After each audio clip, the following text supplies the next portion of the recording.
Listen, listen, listen. You are not responsible for no one else's happiness but your own.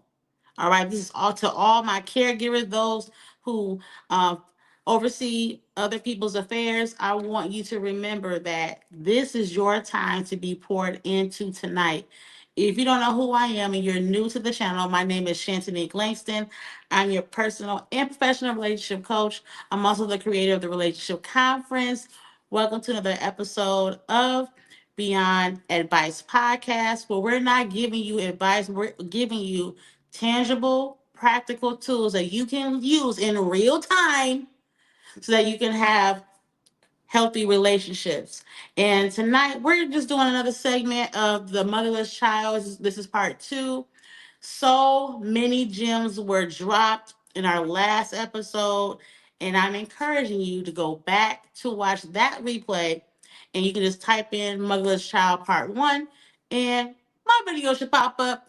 And of course, my special guest, she's not really a guest, y'all, she's family now. Christina shared her powerful testimony, and you want to hear it, okay? Because she does not look like what she has been through. Period.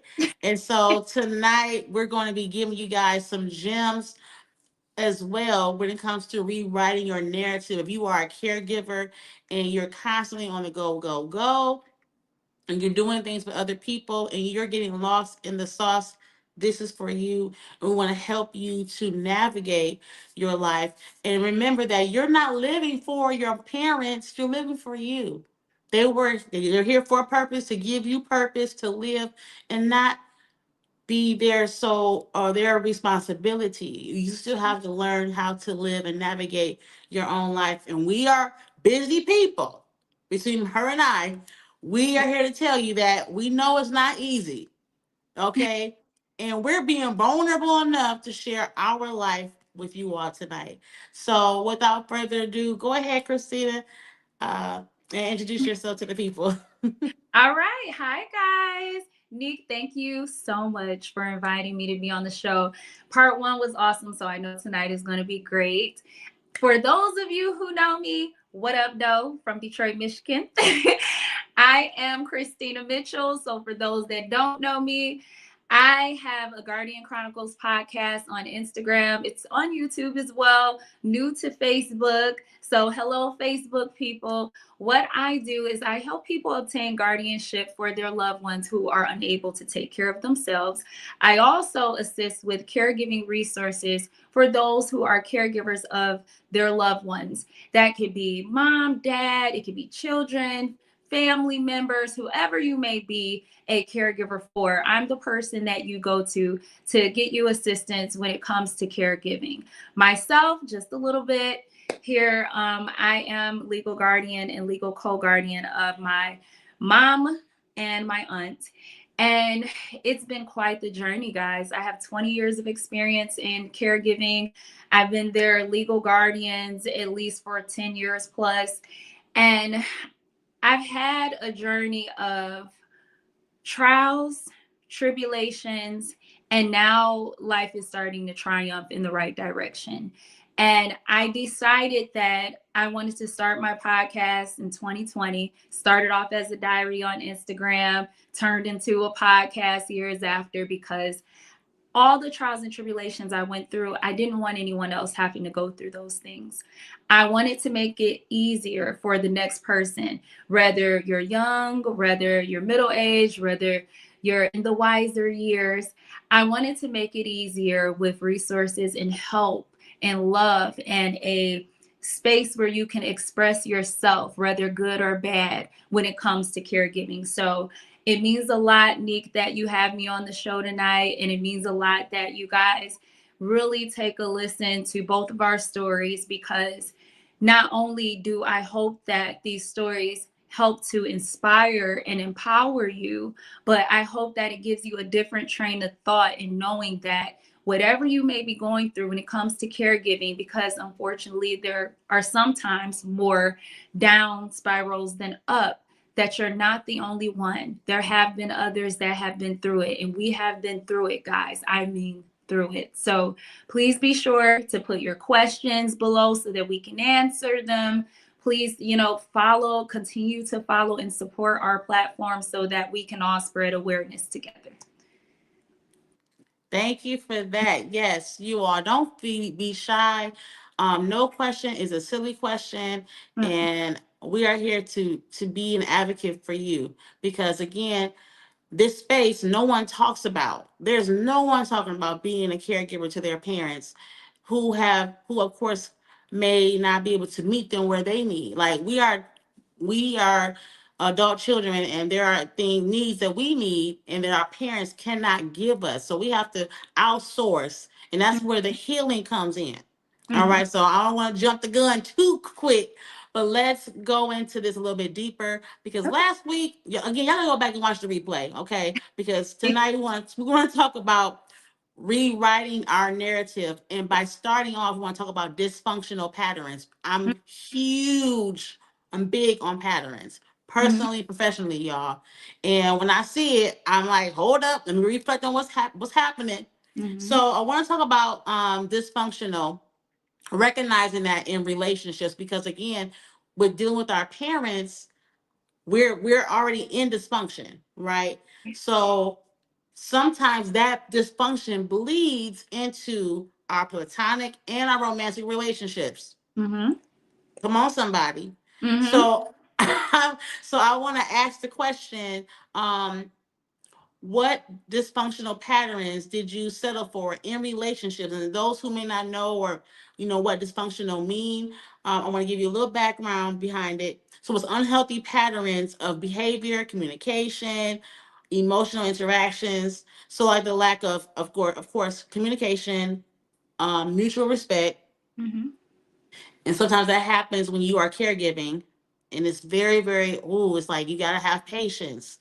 And that's one thing I had to learn over time is having patience with my mom, and then patience with my brother, and then patience with, extended family who may not be in the thick of it.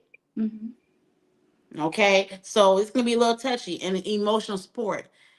It's hard if you don't have emotional support when you're working by yourself doing all the things, right? So I want to ask you, what dysfunctional patterns did you settle for in relationships in the past?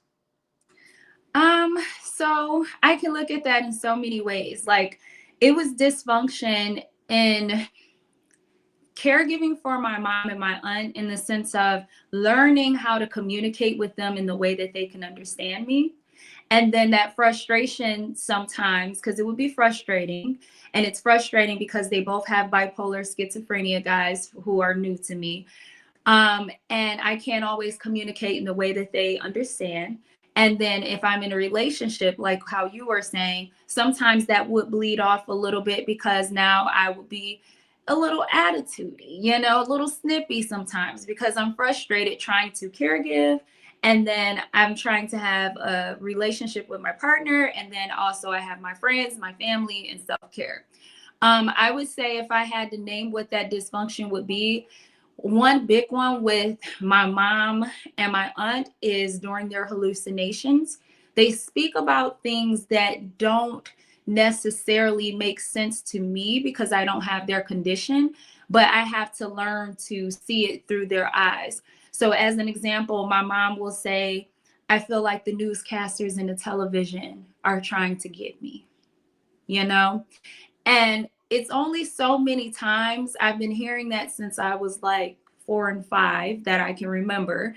And now I'm 39. So sometimes if I'm having a joyous day, I can be out with friends, self-care with my partner.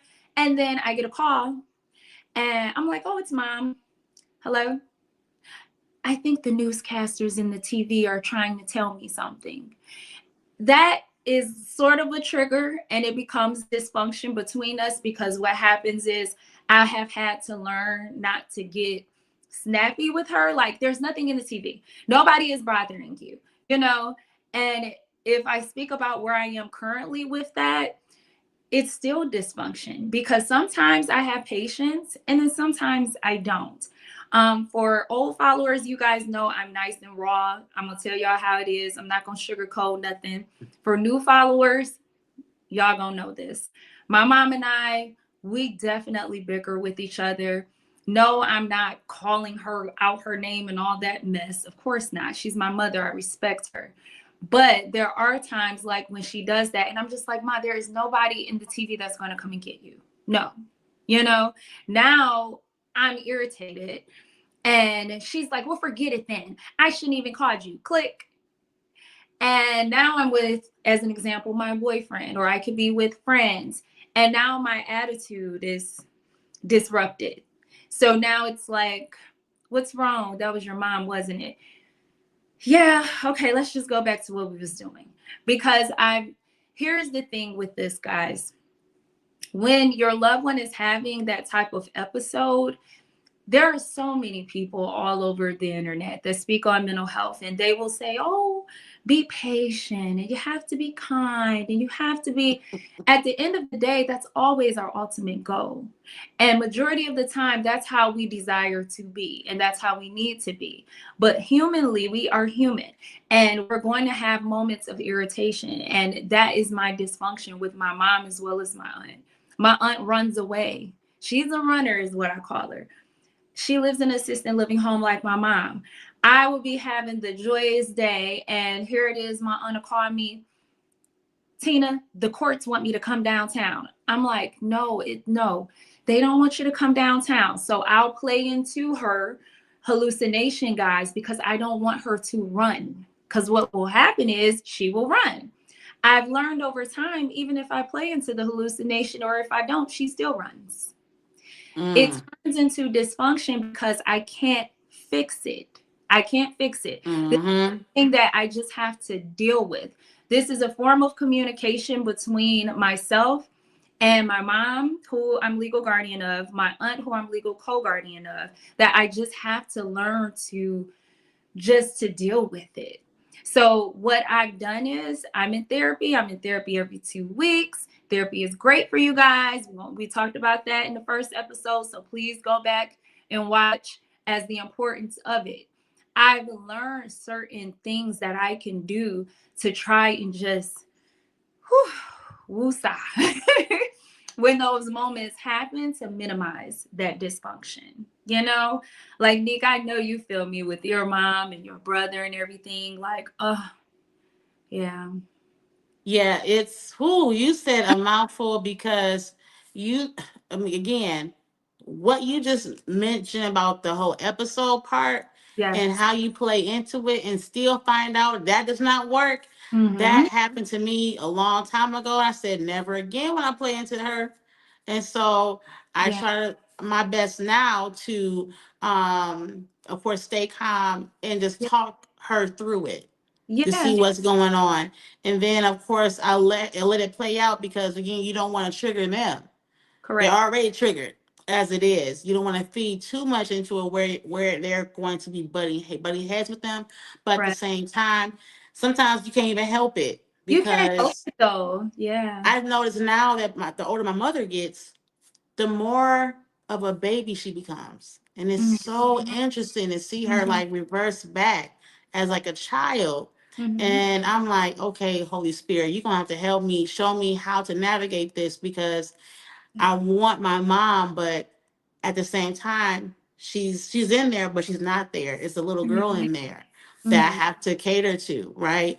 And Yeah. so I try my best to do what I can, but then at the same time, if I'm being triggered, okay, mom, we're gonna take a little break so that I'm not, fussing at her. Because there are times, like you mentioned about fussing, Mm-hmm. and she would say, like, call me out.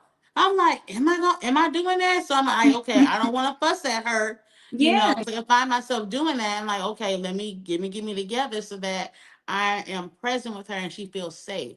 So Yeah. I know that she means well, and she doesn't want our parents don't want to be a burden to us too. I can tell when my mother pulls away, but then she may feel that okay, my daughter may not feel like this. So Right. my mom is still, our parents are still aware. Again, that Mm-hmm. mother nature is still there. I don't care what anyone said about mental illness. but that motherly instinct is there. They know It when they're like doing something. Like, okay, let me back up, let me calm down. And one thing, my Mm-hmm. mother is big. She's also big with boundaries too. Like when Mm-hmm. she don't feel like doing something, she'll tell me. I'll feel sad. I'm like, Ma, now I get the energy to do something. Now she don't want to do it. The Right. moment I'm busy, she want to go do something. Like, Ma, come on, Right. really? So this is, yeah, that whole dysfunctional piece, the dealing with the episodes, Mm-hmm. it can be very touchy, especially if you're not used to it. Mm-hmm. So, and sometimes you'll never get used to it. You Yeah. just, because they change often. So Yeah. as your parents get older, you gotta be flexible. Mm-hmm. So being that care, it's a calling. First of all, it's a Mm-hmm. calling. You And gotta be called to thankless. do this work. It's thankless, guys. Don't forget, it's thankless. Not Yes. everyone is going to thank you for it. We have our spaces here, and I'm so sorry to cut you off, Nick. No, you're right about that because ain't nobody thank Yeah, me and nothing. I want to make sure, and I did this last episode, I salute you because as a fellow caregiver, it is not easy. It's not easy. So, because it is a thankless position, typically with our loved ones who don't often say thank you, they may in their own way, or they may say thank you sometimes. So, it's important that we tell each other thank you. So, thank you. Oh, and no, thank you. And thank you for what you do on your platform. And, you're caregiving not only for your mom, but your guardian of your aunt. And you don't have to Mhm. do that. That's double, okay? And you have your own life to live as well. And so I applaud what you're doing as far as your resources, you being the middleman for all of us. And my hat goes off to you. And I just speak blessings over your brand, over your Oh, thank community, you. and I'm excited. I cannot wait to be a part of it. And my mom will be a Hmm. part of it. I cannot wait for your mom to be my mom. So that would be great Yes. too. And my mom is the leader at the home that she's a part of. And my mom's always been a bossy person. And so I get it from her. So it's her fault. Um, but I appreciate this space that God is allowing us to even talk about this. And there's plenty of people who are silent caregivers who are Hmm. suffering the silence. Hmm. Stop doing that. You don't have to suffer in the silence. Right. You That's the trick of the enemy. The Hmm. enemy will weigh you down. You are Hmm. stuck because you feel like your voice is not important, and it is. Right. Okay. What you do is important, clearly, because you're a caregiver. Right. People call on you. You drop everything for everybody else. So clearly you are important. Okay. So I want you to know that you can ask any questions. We're here to answer them while we're on this podcast. Um, I too have allowed certain things to be dysfunctional in my platonic and my romantic relationships because of my mom. Sometimes I would be closed off where I don't even talk or speak on my mom Oh. because of who I'm with. They may not understand where I am. Hmm. My ex, a long time ago days, that I was going to marry this guy, stepped in. His mom was also dealing with mental illness. Hmm. She ended up passing away, and so he understood where I was, and he would help me where he could when I wasn't driving. So I'm just giving you a little background. And he allowed me to talk certain things through. And I'm like, wow, I do need this in my life. Someone who will sit there and listen to me, not so much to um, not so much to vent everything, but be that support, that emotional support that I needed, and not always feel like he had to answer, but to be present. I feel like as caregivers, it's important for us to have people in our life, not to talk to us to death, but to actually just be present Hmm. because we take on so much. And if the person's just there to listen and not give us feedback, that's all we need Yeah. sometimes because we're always that go to. We Hmm. have all the answers for everything. And sometimes just being able to just vent and not and dump, because we have to dump too. And I think it's important for strong people like us, because we are Hmm. considered strong, to be able to dump on people who can pour into us. So I think Hmm. it's important to discern the type of a person that you want to be in your life, who will be that emotional support. So, and I'm learning that too, even in my singleness, like, okay, I gotta be with a man who can handle this. And if Yes. you cannot handle this, bye bye. Okay, Hmm. so again, I'm not telling you to take on the responsibility of a caregiver, but to be that emotional piece is everything for Yeah. us. But I want him to also be emotionally intelligent and stable in his own life, so I'm also able to pour into him as well. Yes, and you make a really good point there because when I look at, I had a 7 year relationship, a 10 year, and then now I'm going on a year, right? I know you guys are like, dang, all these relationships she's got. Leave me alone, y'all. Y'all leave me alone. No, listen, I'm trying to get one to be consistent and stay. So listen, I'm here for it. Okay, But because you have stability. So you were serious. Each person you were with, you were serious. You're not. It's I not was like you saying serious. you were with somebody for 6 months, then a year ago, and then before that it was a year and 9 months. No, yours is No, this is long. Yes, long so term. and I'm telling y'all this because I know y'all like, dang, she telling us her personal business. But I'm telling you guys for a reason. That 7 year, like you said, that was in my 20s. All right. I'm early 20s. Okay. Until 20, I think 25, 26 is when that ended. And he was a strong man. He was a confident man. And he was a man that knew how to be that shoulder that I needed to lean on, you know? So even though the relationship didn't work out, I had to end the relationship. When it came to that nurturing, women are typically the nurturers, right? But when it comes to caregiving, sometimes we need to be nurtured. Sometimes we need someone to be there for us a little bit more. And that 10-year relationship, same thing. And I noticed after my 10 year, because that ended when I was 32, no, 34. 34 years old is when that ended. And after the 10 year, now I'm a full blown adult, y'all. Okay. So at that point, at 34, it's like, oh, okay. So I know one thing that I learned, if we take a look at the caregiving aspect, one thing that I needed from each relationship, each of those two, was that nurturing, that ear, someone to be present, as you said, Nick. Like technically, even though they weren't caregivers, they were kind of co kind of co caregivers in so many ways because when here it is, I'm in school working on my master's. My mom is like, oh, I need some snacks. It could be something really small, right? But my mom is having a whole tantrum about it. I need these snacks. I'm like, okay, ma, I got a test. I can't do it now. Can I do it Yeah. after the test? The home calling me, she having a tantrum about these snacks. And this is a real situation, not made up. It's the smallest things that sometimes will cause someone with my mom's severity of her condition of bipolar schizophrenia that could cause an episode. Because it literally would be something as like minuscule as snacks. And here it is, my ex at the time, he would drop them off. My current relationship, it's almost 1 year together. And he knows my mom's, her blood pressure, she's been having a lot of difficulty with it. We have to drop her off bottled waters, fresh fruits, fresh foods like fish and vegetables and things like that. Even though the assisted living home provides a nice menu option, I still want to throw in additional things to see what we can do to decrease it.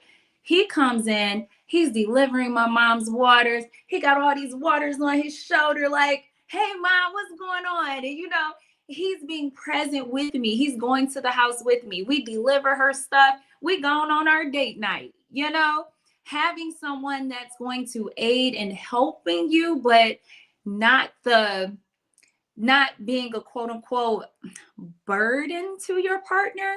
And I Mm-hmm. know this one is kind of tricky because your partner should love you, and if you had children, love your children. But since these are your parents, they also love you and should also have an extension of love for your parents. So try not to think of the burden situation.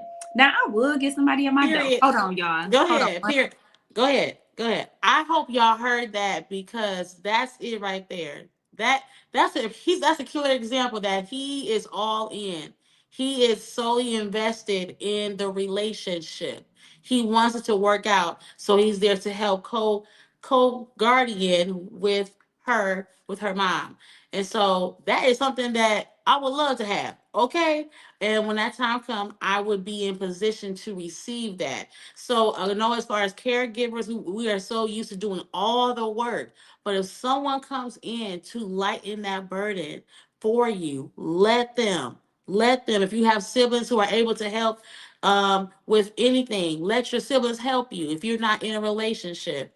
Um, and it can be the little things, the small gestures. Mm-hmm. And her he the one, because anytime a It's man coming. steps in, right, anytime a man can step in and say, yes, I'll do this, he's invested. Mm-hmm. Clearly, he the one. I can't wait. Mm-hmm. Yes. This is so good. Sorry, So guys. Look, I it didn't sounds expect like you guys oh, go ahead. I'm gonna go ahead. I didn't expect nobody coming to my door.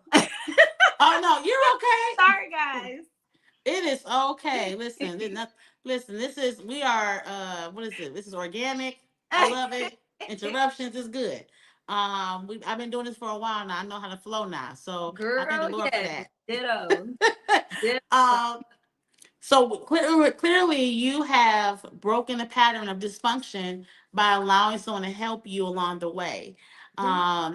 And I would say for me, when it comes to what I've done to break the dysfunctional pattern is learning how to be present Mm-hmm. and making sure I am regulating my emotions. And that is the main reason why I started doing the whole trauma release, because I really wanted to learn how to regulate my emotions when it came to my mom, when it came to dealing with my friends, when it came to dealing with family. If Mm-hmm. I can deal with it when it comes to my mom, I'll be able to be able to regulate my emotions on the job, and vice, Mm-hmm. and all the other aspects of my life. Mm-hmm. Um, I constantly tell people the way you treat people personally will be the same way you treat people professionally, period. And God, whoever you believe in. If you think Mm-hmm. he a pawn, you'll think everybody else a pawn too. That's Okay, true. so I don't want to go into that, but that plays a part in that dysfunction. Right. Hallelujah. Right. So now I want to talk about rewriting your story. So you're clearly Mm-hmm. doing that. You're involved in a relationship, and you are dealing with being a parent to your mother. Mm-hmm. So I want to know, can you go a little bit deeper? How are you rewriting that? How is that now? How are you balancing that type of dynamic while being a caregiver to your parent? So it got to a point in my life where I felt like caregiving took up so much of my life that I had to become selfish, but a healthy selfish. So, what I mean by that, always making sure that my mom's needs are met. You know, she's safe, she's healthy, she's taken care of, she has a nice, healthy, beautiful home to live in. All right. But I had to be selfish in the sense of it's not my full responsibility to provide my mom the life that I wish she would have had. And I've spent so much of my life trying to do that. My uncle, he told me, because he took care of me, guys, when I was 14. He came in to take care of me until I moved out at 26. I'm now 39. And my uncle told me, like, Christina, I want to be an actress, a model, a singer, a TV show host and stuff. And he was like, go out, just go after your dreams. I got your mom and all this, because I don't want you to look up and you're 40 and you're still being her caregiver, right? Last time I checked, I'm 39. I'm going to be 40 on May 10th. Okay. And it makes me feel like, dang, aunt, you were right. So I had to bring some selfishness in the sense of I can't be everything to you at every given moment that you need me to be, because I need to save that for me. So now I am going to be in this relationship, this healthy relationship. I am going to have to tell you this weekend, like I said in part one of this, when I bring my mom to visit, she's in assisted living facility, guys. I bring her to visit every now and then, family things, we travel, we do all kinds of stuff. But I don't do it as often as I used to. And I've been trying to incorporate more independent things for her to be able to live her life. So I'll still bring my mom for the weekends, for her birthday, holidays, things like that. But now I've said, okay, Mom, what do you enjoy doing? Art therapy, huh? Well, I don't know. I'm scared. No, you're going to go and we're going to sign you up. and we're going to have the manager of the assisted living home take you. And she went and she liked it, and she's been going on rotation now for like a year. Now here it is, she wants to work. She has Medicaid and she has Medicare. She can only work 20 hours, guys. Otherwise, the people in the White House, how they got it set up, they're going to reduce her Social Security. So I told my mom, let's get you into working. Let's get you. She needed someone to talk to. She put everything on me. Everything went on me. Delusions, hallucinations. If her medication ain't working the way she wants it, I'm her person to put it all on. I had to become selfish. I can't do that anymore. I love you. I'm going to listen to you. I'm going to be there for you. But we're getting you a therapist. Okay? We got her a Mm-hmm. therapist. So that's what I mean by knowing your boundaries with your loved one, with your parents. You can love them to the end all of be all. You can do everything for them and be everything for them. But don't forget, you need to put that same energy into yourself. Because if you don't, you're going to start resenting them. You're going to start having attitudes with them and being snappy. And I noticed that a lot of me and my mom, or my mom and I, when we're going back and forth, it's my frustration of, I can't fix her. I want to give my mom the life that she desires. She always says, I want a boyfriend, I want a husband, I want to work, I want to do this. But when I want to get her to do these things, she's like, no, I don't want to. And I want all your attention, Christina. I don't want you to have a boyfriend. I don't want you to move out of state. I don't want you to do this. I just want you to be about me. And I had to realize that I can't do that. So for you caregivers that are watching, you have to understand you can only be so much to your parents or to whomever you're taking care of. You can only be so much. You can't give so much to where your glass is totally empty. You just can't, you You know? can. No, this is so good. And I'm trying my best to fight back tears Yeah, because I remembered I was on your podcast when I was talking about yeah. my family dynamic. And I know they're gonna watch this, they're gonna see this after the replay because they nosy and I love them. But this is the real.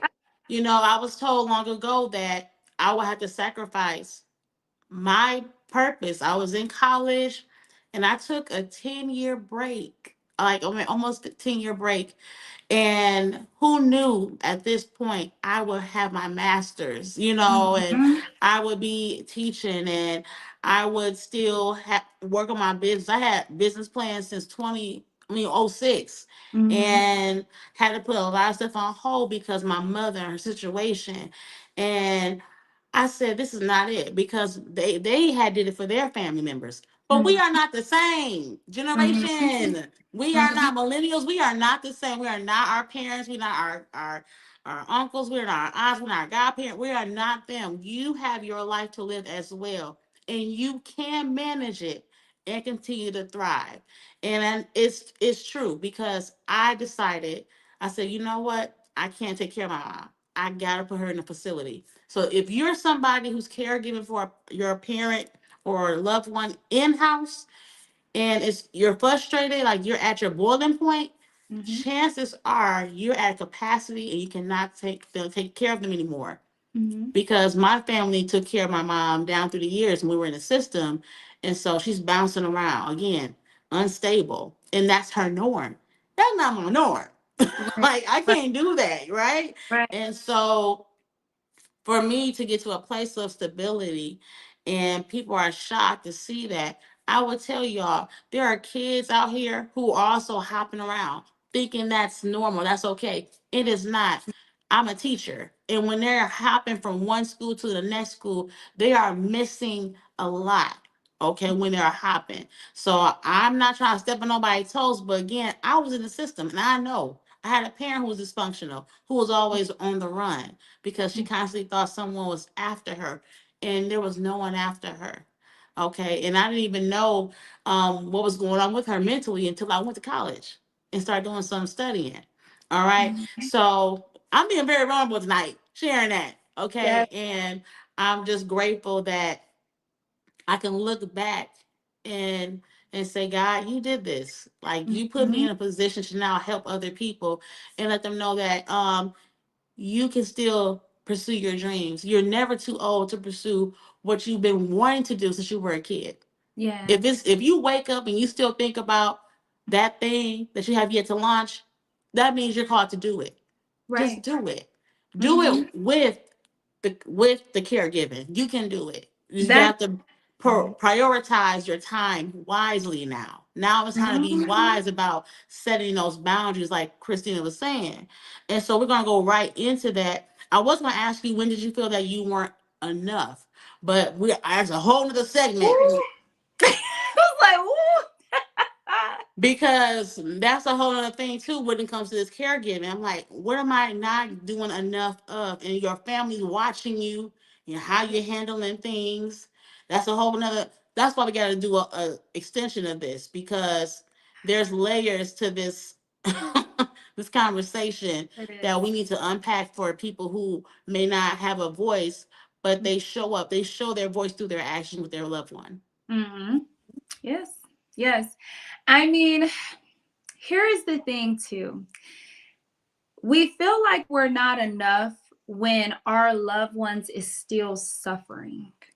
So we're like, I'm caring for you. Why aren't you okay? I want you to be okay. Like, why? I'm helping you. I'm You're inpatient. I got you outpatient treatment. What's wrong? I've taken you shopping. I've done everything that I can think of. I've gotten you therapy. I've taken you to concerts. I've, you know, I've gave everything that I could give. You done gave your very last dollar out your bank account. Let's talk about it. Because being a caregiver, and when it comes to the government, your loved ones ain't getting no money unless they came from money. So more than likely, if you guys that are watching, I know you guys are like, oh, she don't know what my mama getting. I bet you more than likely is Medicare, Medicaid, or Social Security, which more than likely is not enough. So you have to take your own income. It's been times where my account was $12 and some cents. Come on, Okay. come And on. yes, and that's because my mom's bridge card didn't pay for all of her groceries. Yeah, she may live in an assisted living facility, you know? And people are like, well, you've made this choice. You made the choice to take care of your loved one, you know? And you're kind of being blamed in so many ways. So, like you said, Nick, it's like, we're not, it makes you feel like you're not enough, but you guys are enough. We are enough. We're doing a damn good job. Let's be 100. We're doing a damn good job. All right. And if there are people in your life that are discouraging you, that are making you feel like you're not, you need to keep them at a distance. And this is why we have a safe space. This is why Nick has created her podcast. I have my Guardian Chronicles Let's Talk Live show, because we want to shed light on caregivers like you and I, like you guys watching, that believe you're not enough, but really you are. You got this. We got this. You know? Yes. Ma'am, I'm trying not to cry. Don't do I this, know. because I'm trying not to cry. I'm just thinking about, I'm trying. certain situations I've had with my family, and my grandpa who passed away in '08. And before he passed, he said, "You're gonna have to take care of your mom." And I didn't understand what he was saying. And I think it's because the lack of communication. Mm-hmm. Um, and of sharing information, that's where I lost a lot of trust, because I'm like, you need to tell me everything. And sometimes, and I was 19 then. So again, adults think that because you're young, you don't understand. But if you put me in position that I have to be a caregiver, you need to tell me what I need to know. And Right. that's where the studying began. And I Mm-hmm. had to, seek social workers. And I'm like, how come, my uncles didn't prepare me? And that's because they only had a certain capacity, right? But I didn't learn that until recent, through my Mm-hmm. trauma release, Mm-hmm. And so, was it hurtful? Absolutely, because you want to be prepared. So I'm a organizer. Even as a kid, I was organized. And so I felt like, okay, I feel my mom. Like Mm. maybe we shouldn't have been here. I was told that we should have been aborted. And I'm so glad that she did not do that. Yeah. I'm so glad that she didn't. Yeah. I would not be doing what I'm doing right now. I wouldn't Right. have met you. I wouldn't be helping other people. Right. And rest in peace, the person that said that, because I don't know what life would be like if I wasn't here Right. because of her being mentally ill. And it made me feel like I was not enough. Like, I can't help her, but I know I can. I can do what I can. And that's what I'm doing today. Right. So I hope that this helps somebody. You are more than enough. You are always enough Right. because God thought about you. He planted a seed in your parents to have you here, Mm-hmm. to be an asset, to be an asset to the world, not just to your parent, but there's somebody around you who need you, Mm-hmm. just as we're here for you to care, to cover you. And Right. so I just thank God for for this opportunity just to pour into you all and know that boundaries are necessary, especially if you are called to do more for the world, the people around you, not just your loved one, but if God's called you to start a business or to do things that we're doing, you definitely Mm-hmm. have to start putting up boundaries. I do want to ask this question, and we're going to try to hop off here because Okay. I do want to talk about we talked about this last time about boundaries. If it's hard, was it hard for you to set boundaries? And I would say for me, yes, it was in the very beginning setting boundaries because you don't want to hurt people's feelings. Mm-hmm. You know, you don't want them to think of you a certain way. At this point in my life, I can give less than I care about what anyone has to say because I'm being obedient to Holy Spirit and where He's taking me. So I want Mm-hmm. you to go ahead and chime in while I get us together. I know. Look, I'm sending you hugs, hugs, hugs right now. Thank you for being so vulnerable and for sharing your story, Nick, because that really meant a lot. And you know, I feel you. We are here. Okay. I feel you. Um, Setting boundaries. Oh God. I just got to the point where I could do that in this past year, really. It's like over the years, I've always said, I'm setting boundaries, I'm setting it, I'm setting. And I would always, I just couldn't surpass, I couldn't do it. I couldn't, when my mom would say, I need you, no matter what it is, I gotta be there. But what made me say, I'm not going to I'm going to go ahead and set boundaries for good this time is because I started having anxiety attacks, panic attacks. I wasn't sleeping. My mind racing, it was racing at night. So I'm constantly, and even currently, you know, I even have those moments of stress, of depression. And when I have those moments, I know that that's where the boundary needs to be set because if I'm not okay, then how can I be in a position to be able to care give and to make sure she is okay? So that's what I mean by that being selfish tactic, selfish in a healthy way, selfish in taking care of yourself that so that you're in a position to take care of your loved one. That's what's going to make you guys push those boundaries when you start to see, and my personal opinion, don't let it get this far at all to where you're having an anxiety attack, a panic attack, to where your mind is racing. Don't let it get that far. When you know that you are stressed, when you know that you are in a mindset that is not like you, when you feel it even without people telling you. You can feel in your mind, in your body, in your spirit. You could just feel like I am not myself right now. Set the boundaries. Don't wait until it gets to that point. I waited because I thought, going back to what we said and being enough, maybe I'm just not putting enough in. Maybe I need to push myself a little more. And that pushing and pushing and pushing didn't do anything but caused me to go into anxiety mode, stress, depression.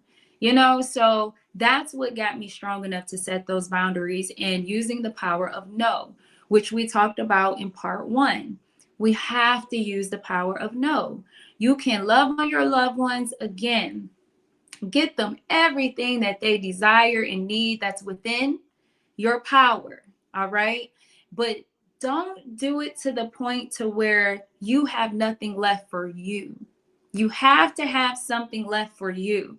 That helps to prevent that bickering, that fussing, that resentment. You know, some caregivers even go into mindsets of, this is going to take it a bit further, that they wish that their loved ones weren't here anymore.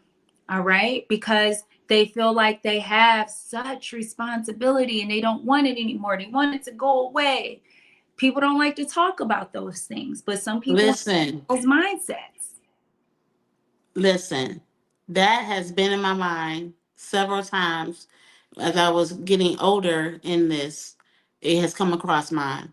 Because it is a lot of work because it's a lot of emotional work. Mhm.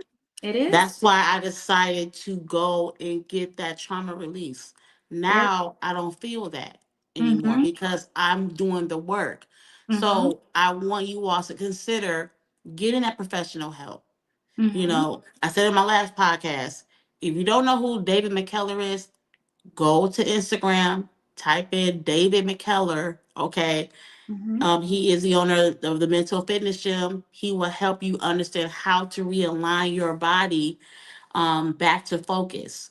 Okay, because when he works on me, every time I leave, a layer, a old part of me is gone instantly in one session. Okay, I've done 14, about 15 sessions now. Okay, Mm-hmm. and I'm different. Okay, you will begin to subconsciously make an effort for your self care because you're now tap into your consciousness. A lot of people are stuck thinking that this is the only way. No, no, no, no, no. That's a lie. The enemy wants you to stay stuck and Right. miserable and put on a mask. Mm-hmm. As caregivers, we cannot wear a mask no more. It is time to take that mask off. We all need help, okay? And ask, We all do. ask for help. Please ask for help. Mm-hmm. When I can't do something, I'm going to ask Mm-hmm. the providers, and they're going to do what they can. And they reach Mm-hmm. out to me and tell me certain things. But majority of the things that she needs is already there. I don't need to do anything extra. Right. So, and I thank God I have her in a great place. Mm-hmm. So my heart goes out to anyone. If you are over the age of 35 and your mother or father, whoever it is living in your home, more Mm-hmm. power to you. Yeah. You're not a bad person if you put them in a home. Don't let your family tell you that or whoever around you, because your family, they're not dealing with them like you are in the Mm-hmm. home with those issues going on. Mm-hmm. Mm-mm. Let them come in and sit there for 24 hours or 5 minutes. They probably be ready to go. Right. Okay? Within So 5 minutes, they be 5 whole minutes. They'll be yeah. texting you immediately. When you come Mm-hmm. back. No, no, no, no, no. Mm-hmm. You come over here and you see what I go through. You are not a bad person. Trust me, you are not. Okay?